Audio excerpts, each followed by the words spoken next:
Cette vidéo contient du spoil. Si tu n'es pas à jour dans les scans de My Hero Academia, je te déconseille fortement de la regarder. Pour les autres, bonne vidéo.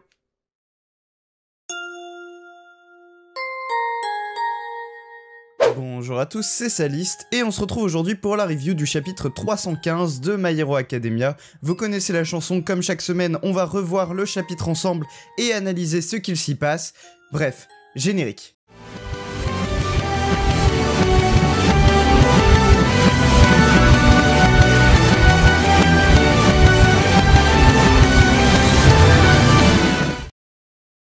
Le chapitre s'ouvre sur une discussion entre Overall et Lady Nagant qui a lieu bien avant les événements où elle se bat contre Izuku. On voit Overall qui explique à Lady Nagant qu'il connaît déjà ce gamin et que c'est lui qui a ruiné tous ses plans. Lady Nagant lui dit que ça ne sert à rien d'essayer de se venger, mais Overall ne cherche pas à se venger. Ce que Overall veut, c'est revoir son boss. Il dit donc à Lady Nagant qu'il ne l'aidera qu'à la condition où, après l'avoir aidé, elle l'amène directement à son boss.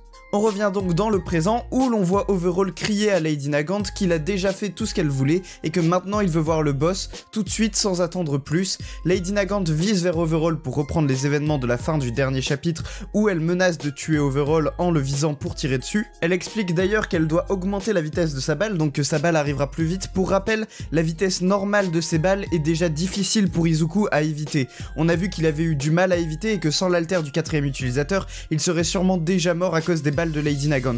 Donc là elle augmente la vitesse de cette balle qui sera une balle du coup beaucoup plus rapide que ce qu'Izuku a dû esquiver jusqu'à maintenant et elle tire en direction d'Overall expliquant à Izuku que si Overall meurt ça devrait l'aider à ouvrir les yeux. Mais à peine a-t-elle tiré que l'on voit Izuku se jeter vers la balle, et l'on voit d'ailleurs qu'il utilise Black Whip contre un immeuble pour créer de la force centrifuge. On voit d'ailleurs une explication en bas qu'il utilise également l'alter Fagine lors de son mouvement. Et on a une explication enfin de cet alter.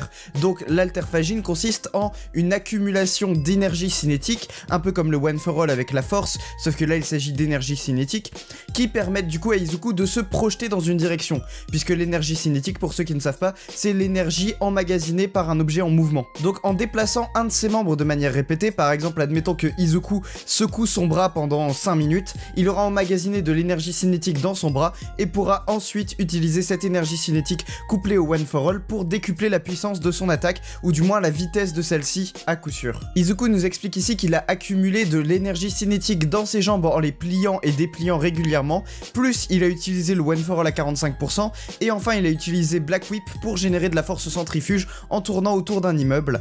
Tout ça accumulé fait que Izuku a gagné une grande vitesse et se jette maintenant vers cette balle tirée par Lady Nagant. Il utilise donc un pseudo 100% comme il le dit, c'est-à-dire en fait c'est un pseudo One for All à 100% puisque c'est le One for All à 45% plus Fagine plus la force centrifuge, ça fait qu'il a accumulé tellement de vitesse qu'on a l'impression qu'il est à 100%. C'est pour ça qu'il est écrit pseudo 100%. Ici Izuku n'utilise pas le One for All à 100%, mais il cumule plusieurs petites stratégies, plusieurs petites astuces pour reproduire le One for All à 100% tel qu'il est avec All Might, puisqu'il dit ici qu'il copie All Might.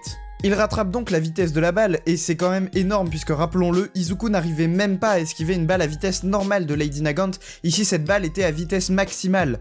Du coup, Izuku rattrape Overall et le bouscule pour ne pas que celui-ci se fasse toucher par la balle. Le troisième possesseur, donc celui qui possède l'alter Fagine, apparaît sous sa forme de vestige dans l'esprit d'Izuku et fait une remarque sur le fait que Izuku alternait entre One for All 45%, détection de danger, écran de fumée, Black Whip, Fagine et Float, ce qui faisait qu'il n'utilisait pas vraiment ses alters en même temps, mais alternait les uns avec les autres, comme pour l'utilisation d'outils, comme nous avons vu dans les chapitres précédents, qui était du coup la bonne utilisation de ses alters vis-à-vis du One for All. Sauf que là, il a utilisé 3 alters en même temps, ce qui fait que Izuku est assez épuisé par cette utilisation des alters, mais il lui reste un peu de Fagine dans une de ses jambes. Il se projette donc vers Lady Nagant à l'aide de Black Whip et utilise un pseudo 100% Manchester Smash, donc il utilise sa jambe pour casser le bras de Lady Nagant et donc l'empêcher d'utiliser son arme en utilisant du coup cette combinaison de Fagine, One for All à 45% et Black Whip qui lui permettent du coup de se projeter très rapidement dans une direction.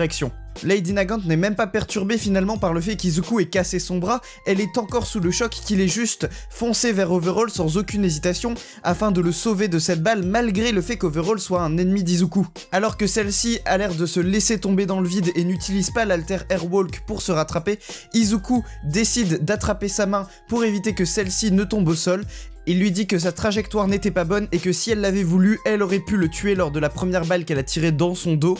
Et donc Izuku lui explique que pour quelqu'un qui essaye de tuer, du coup, lui et les autres héros, elle a encore un bon fond, elle a encore un cœur d'héroïne puisqu'elle ne l'a pas fait, puisqu'elle ne l'a peut-être même inconsciemment pas fait, puisqu'on pourrait croire qu'elle a quand même la volonté de nuire aux héros.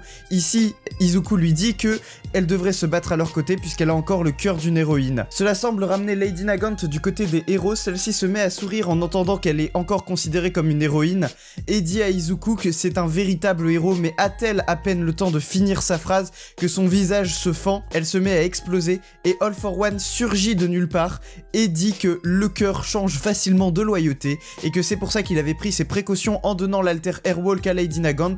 Au cas où elle se retournerait contre lui, eh bien celle-ci se mettrait à exploser et donc à mourir. Bref, All for One y va comme d'habitude de son petit commentaire sadique disant qu'elle a toujours été la pauvre pitoyable Lady Nagant et qu'elle n'aura jamais su être autre chose qu'un outil qui sert aux autres. Et le chapitre se termine du coup sur la dernière case où le corps de Lady Nagant, qui a l'air d'être complètement détruit, est rattrapé par Hawks qui lui dit que ce n'est pas le moment de mourir. Bref, encore un chapitre lourd en action et lourd en révélation, surtout concernant l'alter du troisième utilisateur du One for All, Fajin, dont on va revenir dessus, mais d'abord reprenons par la fin du chapitre et revenons du coup sur Lady Nagant qui s'est fait complètement exploser par All for One. Et du coup on peut voir ici que All for One avait prévu le coup, il s'était dit que venant d'une ancienne héroïne, ce ne serait pas étonnant si Izuku arrivait du coup à la ramener du bon côté des héros, du bon côté de la force entre grosses guillemets, et avait prévu le coup en lui donnant à travers cet alter Airwalk une sorte de garantie, en lui transmettant une sorte de garantie, si jamais elle se retournait